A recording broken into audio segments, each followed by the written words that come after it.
জানিয়ে দিব এই মাত্র পাওয়া গুরুত্বপূর্ণ আপডেট আন্তর্জাতিক সংবাদ। জাতিসংঘ থেকে কঠোর হুঁশিয়ারি, রাফায় ইসরায়েলের স্থলাগ্রাসন নেতানিয়াহুর বর্ণাতীত বিপর্যয় ডেকে আনবে। এদিকে ইসরায়েলি প্রশাসনের উপরে এবার গ্রেফতারি পরোয়ানা নিয়ে আইসিসিকে মার্কিন কংগ্রেসের কঠোর হুঁশিয়ারি।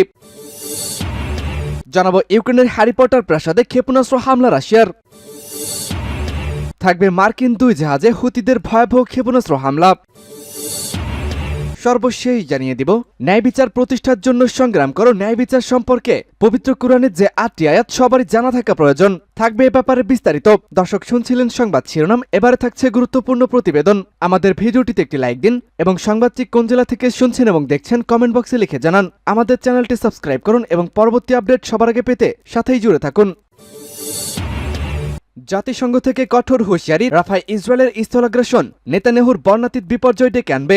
জাতিসংঘের মানবিক ত্রাণ বিষয়ক প্রধান মার্টিন গ্রিফিথস হুঁশিয়ারি উচ্চারণ করে বলেছেন, ফিলিস্তিনের অবরুদ্ধ গাজা উপত্যকায় রাফা শহরে ইহুদিবাদী ইসরায়েলি সেনারা যদি স্থলাগ্রাসন চালায় তাহলে সেখানে যে করুণ পরিস্থিতি তৈরি হবে তা ভাষায় বর্ণনা করা যাবে না। কোনো মানবিক পরিকল্পনা দিয়ে এই বিপর্যয় মোকাবেলা করা যাবে না। গতকাল এক বিবৃতিতে মার্কিন গ্রিফিথস এসব কথা বলেছেন। এর আগে ইহুদিবাদী ইসরায়েলের যুদ্ধবাজ প্রধানমন্ত্রী বেনিয়ামিন নেতানিয়াহু রাফা শহরে স্থলাগ্রাসন চালানোর অঙ্গীকার ব্যক্ত করেছেন। তিনি অত্যন্ত দম্ভভাবে বলেন, সমস্ত লক্ষ্য বর্জন করার আগে যুদ্ধ বন্ধ করার কোনো প্রশ্নই ওঠে না। এর আগে জাতিসংঘের মহাসচিব অ্যান্টনিও গুতেরেস বলেছেন, রাফা শহরে যদি স্থলাগ্রাসন চালানো হয় তাহলে তাতে অসহনীয় মাত্রার সংঘাত শুরু হবে। গুতেরেস বলেন, নিরাপত্তা পরিষদের সব সদস্য এবং আরো বহু দেশের সরকার সুস্পষ্ট রাফায় ইসরায়েলি অভিযানের বিরোধিতা করেছেন।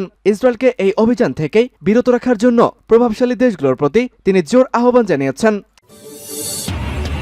ইসরায়েলের গ্রেফতারি পরোয়ানা নিয়ে এবার আইসিসিকে মার্কিন কংগ্রেসের কঠোর হুঁশিয়ারি। হেগভিত্তিক আন্তর্জাতিক অপরাধ আদালত যুদ্ধাপরাধের অভিযোগে ইসরায়েলের বিচারকালে প্রতিশোধ নেওয়ার হুঁশিয়ারি দিয়েছেন মার্কিন আইন প্রণেতারা। রিপাবলিকান এবং ডেমোক্রেটিক মার্কিন আইন প্রণেতারা জানিয়েছেন, ইসরায়েলি নেতাদের বিরুদ্ধে গ্রেফতারি পরোয়ানা জারি করলে আন্তর্জাতিক অপরাধ আদালতের বিরুদ্ধে প্রতিশোধ নেওয়া হবে। হেগভিত্তিক ট্রাইব্যুনাল শীঘ্রই ইসরায়েলি প্রধানমন্ত্রী বেনিয়ামিন নেতানিয়াহু এবং অন্যান্য ইসরায়েলি কর্মকর্তাদের গ্রেফতারের জন্য পরোয়ানা জারি করলে কংগ্রেসের সদস্যরা এর বিরুদ্ধে যে কোনো পদক্ষেপ গ্রহণের জন্য পুরোপুরি প্রস্তুত রয়েছে বলে জানা গেছে। মার্কিন প্রতিনিধি ব্র্যান্ড শেরম্যান তিনি জানিয়েছেন, ওয়াশিংটন হামাসের সাথে তাদের চলমান যুদ্ধের সময় ইসরায়েলি নেতাদের গ্রেপ্তার করার যে কোনো প্রচেষ্টার বিরুদ্ধে ব্যবস্থা নেবে। কংগ্রেসম্যান ব্র্যান্ড শেরম্যান আরও জানান, আইসিসি স্পষ্টতই বৈধ আত্মরক্ষার জন্য ইসরায়েলি নেতাদের বিরুদ্ধে ওয়ারেন্ট বিবেচনা করেছে। তিনি জানিয়েছিলেন যে মার্কিন প্রেসিডেন্ট জো বাইডেন এমন কোনো পদক্ষেপের বিরুদ্ধে থাকবেন এবং এর বিরোধিতা করে যাবেন। সম্ভাব্য গ্রেপ্তারি পরোয়ানাগুলি 2014 সালে ইসরায়েলি সামরিক বাহিনী এবং ফিলিস্তিনি জঙ্গি গোষ্ঠীগুলোর দ্বারা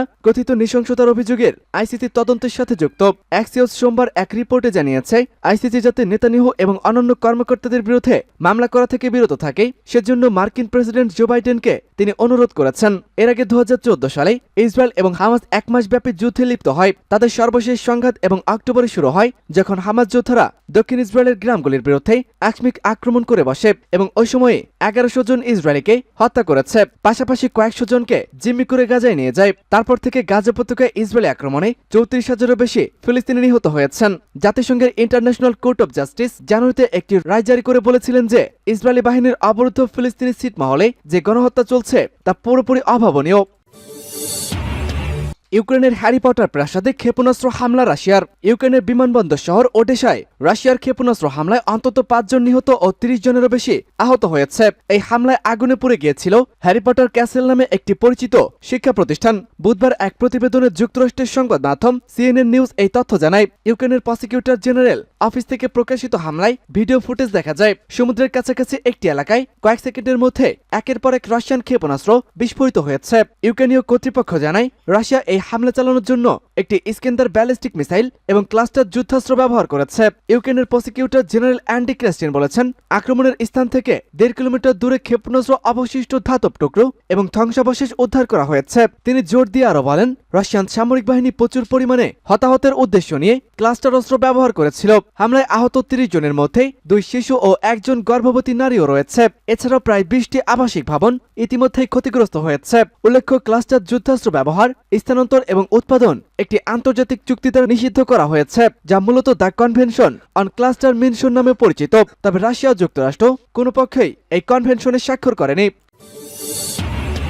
মার্কিন দুই যুদ্ধজাহাজে হুতিদের ক্ষেপণাস্ত্র হামলা। লোহিত সাগরে মার্কিন দুই যুদ্ধজাহাজে হামলা চালানোর দাবি করেছে ইয়েমেনি বিদ্রোহী গোষ্ঠী হুতি যোদ্ধারা। মঙ্গলবার হুতি বিদ্রোহীরা জানিয়েছে একই সময় ভারত মহাসাগরে ইসরায়েলের দুটি পণ্যবাহী জাহাজেও হামলা চালিয়েছে তারা। ইয়েমেনের আল মাসিরা নিউজ চ্যানেলে বরাত দিয়ে ইরানের রাষ্ট্রীয় বার্তা সংস্থা ইন্নার প্রতিবেদনে এই তথ্য জানানো হয়। গাজায় ইসরায়েলি হামলার প্রতিবাদ ও ফিলিস্তিনের প্রতি সংহতি প্রকাশ করে এসব হামলা চালানো হয়েছে বলে দাবি করেছে ওই গোষ্ঠীটি। হুতিদের মুখপাত্র ব্রিগেডিয়ার জেনারেল ইয়াহিয়া সারি বলেছেন, আমরা লোহিত সাগরে শত্রুদের যুদ্ধজাহাজে সামরিক অভিযান পরিচালনা করেছি।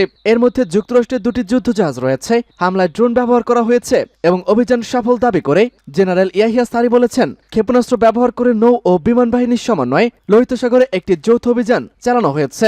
জাহাজ দুটি অধিকৃত ফিলিস্তিনের অ্যালাইড বন্দরে যাচ্ছিল।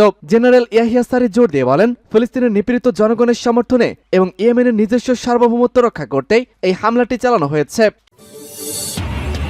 ইসরায়েলকে উগ্ররাষ্ট্র ঘোষণার সময় এখনই। গোটা মধ্যপ্রাচ্য জুড়ে এখন যে সংঘর্ষ আর সংঘাত চলছে তার জন্য মূলত দায়ী মধ্যপ্রাচ্যের ক্যান্সার খ্যাত ইসরায়েল। কোনো আন্তর্জাতিক আইনের তোয়াক্কা করছে না দেশটি। গত 6 মাসে গাজায় একে একে 34,000-এরও বেশি মানুষকে হত্যা করেছে নেতানিয়াহু সরকার। ইসরায়েলের আগ্রাসনে এখনো গাজায় প্রতিদিন ধ্বংসস্তূপের নিচ থেকে লাশ উদ্ধার করা হয়। জাতিসংঘ বলেছে, ফিলিস্তিনে গত 7 অক্টোবরের পর থেকে এ পর্যন্ত যে পরিমাণ অবসান ক্ষতিগ্রস্ত হয়েছে তা মেরামত করে আগের অবস্থায় ফিরিয়ে আনতে কমপক্ষে সময় লাগবে 14 বছর।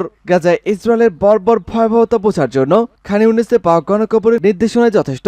কচুকাটার মতো মানুষ মেরেছে ইসরায়েল। ওই গণকবর থেকে 350-এরও বেশি মানুষের লাশ উদ্ধার করা হয়েছে।